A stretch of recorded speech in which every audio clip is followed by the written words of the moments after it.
নবীজি বলেন, কারো অন্তরের মধ্যে যদি গম পরিমাণ, জব পরিমাণ, সরিষার দানা পরিমাণ ইমান থাকে, গম পরিমাণ, জব পরিমাণ, সরিষার দানা পরিমাণ ঈমান, এই মানুষটা যদি বিভিন্ন অপরাধের কারণে জাহান্নামের সাজা ভোগ করতেও হয়, জাহান্নামের সাজা ভোগ করার পর আমি নবী বলে দিলাম একদিন জাহান্নাম থেকে বের হয়ে ওই সরিষা পরিমাণ ঈমানের কারণে আল্লাহর জান্নাতে প্রবেশ করবে।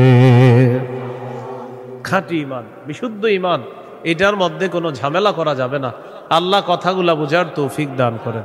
দোকানের শাটারটা লাগাইতেছেন, অর্ধেক শাটার আপনি নিছেন, মুয়াজ্জিন মসজিদের মধ্যে বলে কদ কামাতিস সালাহ, কদ কামাতিস সালাহ, নামাজ দাঁড়ায় গেছে, নামাজ দাঁড়িয়ে গেছে। এই টাইমে কাস্টমার এসে কয় 10,000 টাকার সদায় লাগবে, টেনশনে পড়ে গেলেন, নামাজ 10,000, নামাজ 10,000, নামাজ 10,000, পুরাই টেনশনে আছে। আল্লাহ তাআলা বলেন, সম্পদ যেন তোমাদেরকে আল্লাহর থেকে দূরে সরায় না দেয়।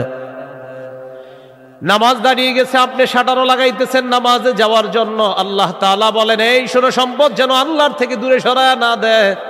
কাস্টমার কয় 10,000, মুয়াজ্জিন কয় কদ কামাতিস সালাহ, টেনশনে পড়ে গেছে, কি করব? সূরা তাহার 132 নম্বর আয়াতে আল্লাহ বলেন, লা নাসআলুকা রিজকা নাহনু নারযুকুকা, নবী আপনার কাছে আমি রিজিক চাই না, আমি আপনারে রিজিক দেই। পরিবারকে নামাজের কথা বলেন, নিজে নামাজ পড়েন। নামাজের পর আল্লাহ তাআলা রিজিকের কথা কেন বললেন? কারণ রিজিকের টেনশনে মানুষ নামাজ থেকে দূরে থাকে। আল্লাহ বলেন, বান্দা তুমি নামাজে যাও, আমি তোমার থেকে রিজিক চাই না, আমি আল্লাহ তোমাকে রিজিক দিয়ে দেই। আল্লাহ তাআলা বলেন, ইন কানা আবাউকুম, যদি তোমাদের মা বাবা, ওয়া আবনাউকুম, যদি তোমাদের সন্তান, ওয়া ইখওয়ানুকুম, যদি তোমাদের ভাই বোন, ওয়া আজওয়াজুকুম, যদি তোমাদের বিবি, ওয়া আশিরাতুকুম, যদি তোমাদের পরিবার আত্মীয় স্বজন, ওয়া আমওয়ালুন ইখতারাফতুমুহা, যদি তোমাদের উপার্জিত সম্পদ, ওয়া তিজারাতুন তাখশাউনা কাসাদাহা, তোমাদের ব্যবসা, যেই ব্যবসায় লস হওয়ার টেনশনে থাকো, ওয়া মাসাকিনু তারদাউনাহা, যে বাসস্থান তোমরা অনেক ভালোবাসো, আহাব্বা ইলাইকুম মিনাল্লাহ ওয়া রাসূলিহি ওয়া জিহাদিন ফি সাবিলি, আল্লাহ তাআলা বলেন এই 8টা জিনিস যদি আল্লাহ এবং তার রাসূল আর জিহাদের চাইতে তোমাদের কাছে বেশি প্রিয় হয়, ফাতারাব্বাসু, অপেক্ষা করো, হাত্তা ইয়াতি আল্লাহু বিআমরি, আল্লাহ তাআলা গজব নিয়ে আসার অপেক্ষা করো। বলি নাউযুবিল্লাহ। কি শিখলাম? এই 8 জিনিসের প্রতি আমাদের মহব্বত আছে বেশি। আল্লাহ বলেন এইগুলা যদি আল্লাহর চেয়ে বেশি মহব্বতের হয়, নবীর চেয়ে বেশি মহব্বতের হয়, জিহাদের চেয়ে বেশি মহব্বতের হয়, তাহলে গজবের অপেক্ষা থাকো। তাহলে কি শিখলাম? এই 8 জিনিসের চাইতে আল্লাহকে বেশি ভালোবাসা, রসুলকে বেশি ভালোবাসতে হবে। আল্লাহ তৌফিক দান করে।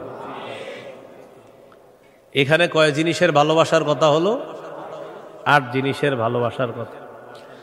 এবার আমার সাথে বলেন, সাধারণত মৌলিকভাবে 2টা জিনিস আমাদেরকে আল্লাহর থেকে দূরে রাখে। 1 সম্পদ, 2 সন্তান। এই 2টা মৌলিকভাবে আমাদেরকে খালি আল্লাহর থেকে গাফেল করে দেয়।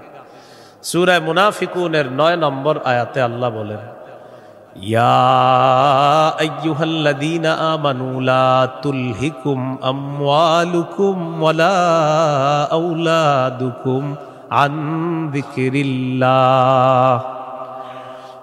আল্লাহ তাআলা বলেন, হে ঈমানদারগণ, লা তুলহিকুম আমওয়ালুকুম